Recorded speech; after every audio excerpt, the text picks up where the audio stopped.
Well, welcome back, everybody. I'm sure that after seeing that rousing display of Erie, Ohio, that you're now wondering why I'm here at a ball field. And the reason for that is because this is called now what is known as in the area of Jackson, Ohio, as the Diamond, because there's like 4 or 5 ball diamonds right here in this area. But this is the oldest one, the original one here in and supposedly, of course, where everybody assumes that the name comes from.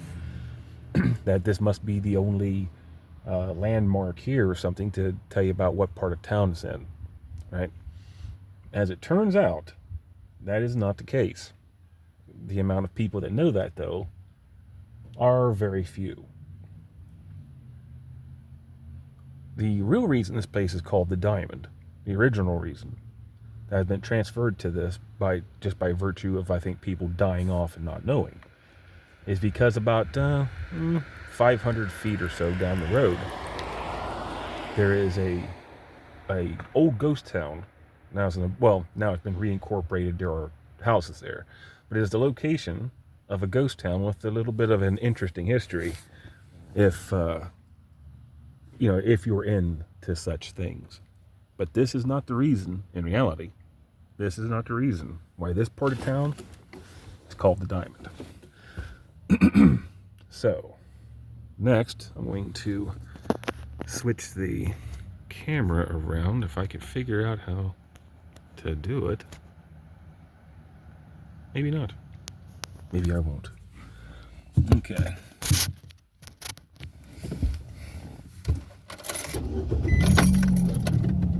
Okay, so we are at the Diamond. If you know the area, then you already know where I'm at. Now, this is West Main Street, Jackson, Ohio. Jackson County, Jackson, Ohio.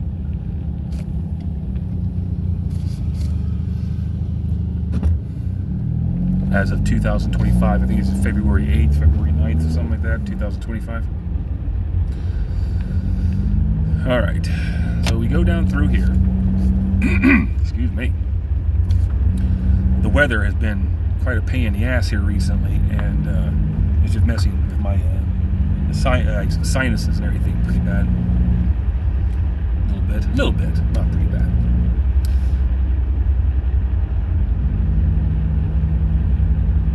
As you can see, we're going down this road. This is where approximately where a rail spur would have been.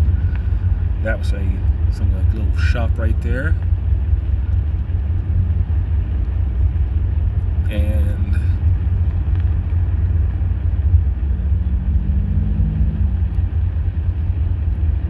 we're at the school bus. There's a little bridge right here. And then where we're going to pull over quickly. Right up here where it looks like other people probably have as well.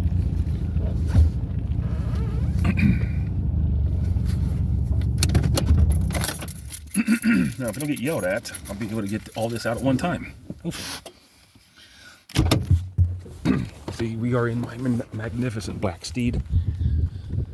All right. So, basically, this right here, I'll do a little 360, so that this West Main Street, I think still down through here is what it's called.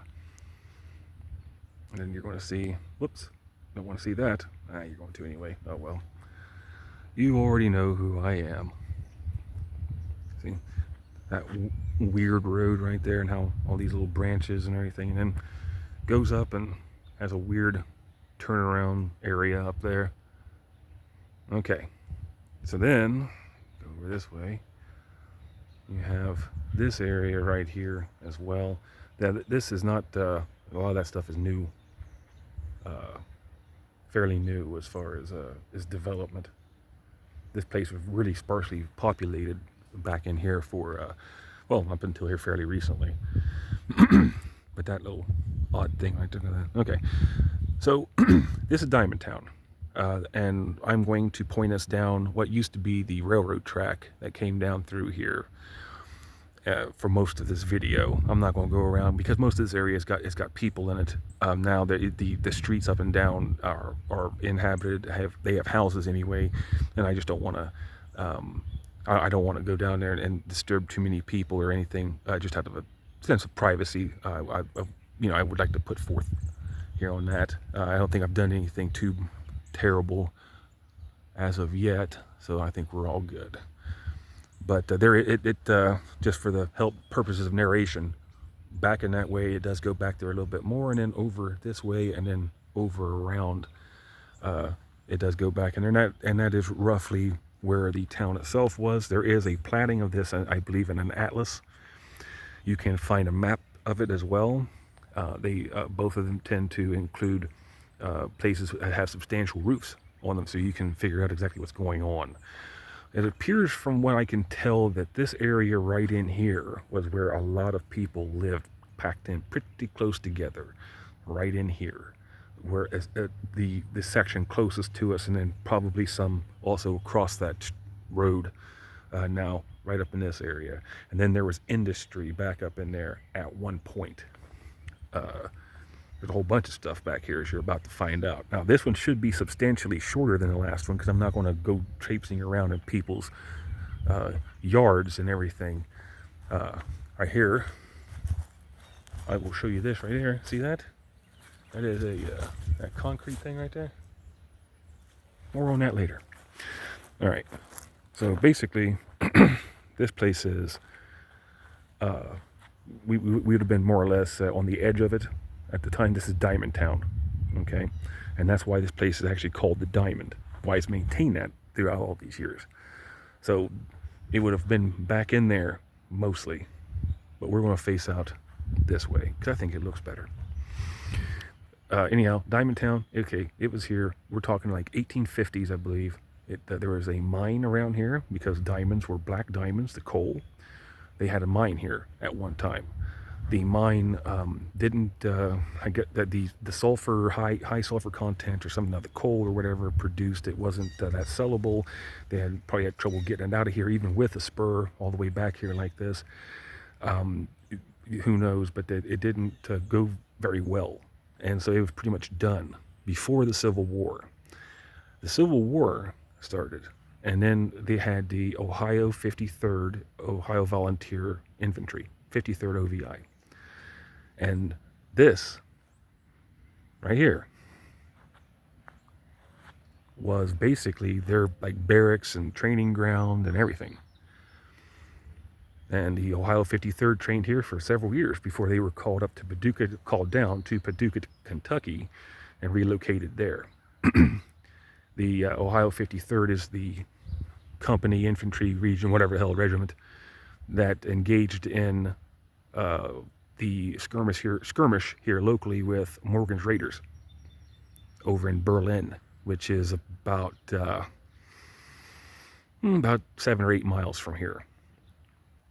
They intercepted them, and the OVI took a beating. It was pretty bad, I guess. A lot of people died, but I guess the OVI took the worst of it. Then Morgan's Raiders came into Jackson, impressed men into service, which means basically they kidnapped them on threat of death, more or less. And they stayed in town at some buildings that still exist. And Morgan's Raider slept in a building that is still existent in town.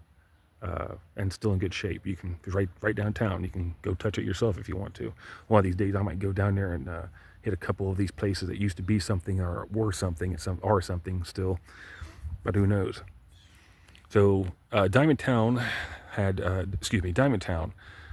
basically went bust. They turned this place into for the 53rd OVI. The war ended.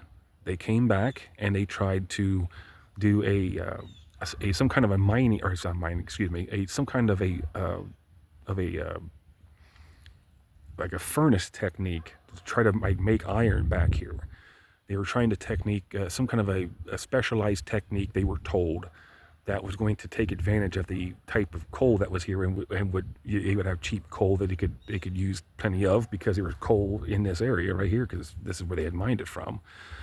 And so they were going to be able to have plenty of cheap coal to do all kinds of mining with all the iron that was coming out of this place at the time, and they figured they could make their money that way.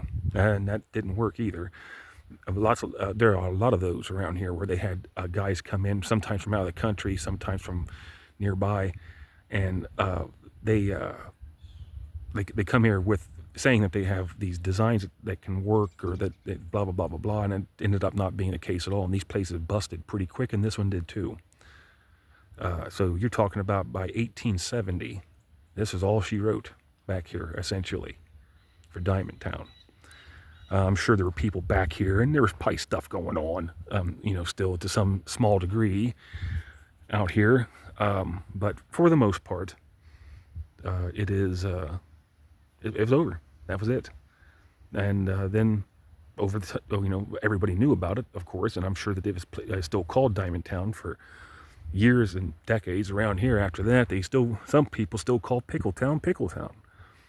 But as that faded away in the memory, exactly what happened, and then that ball field up there, it just seemed like it kind of just, it's almost like in a sprint, how they change runners in a sprint. And so it became known as the Diamond, now with multiple ball diamonds, because at one time it was known as the Diamond because this was Diamondtown.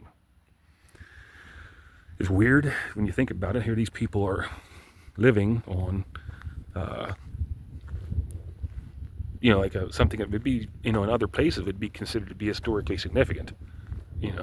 I guess because it's Appalachia, no one really cares, but yeah, I mean, like, you can go to a battlefield, the Berlin Heights battlefield right now, and there is nothing other than a local, some local acknowledgement, maybe a state plaque that says that you're nearby something. Otherwise, you never know. Have no idea about everything that was around here and what happened until now.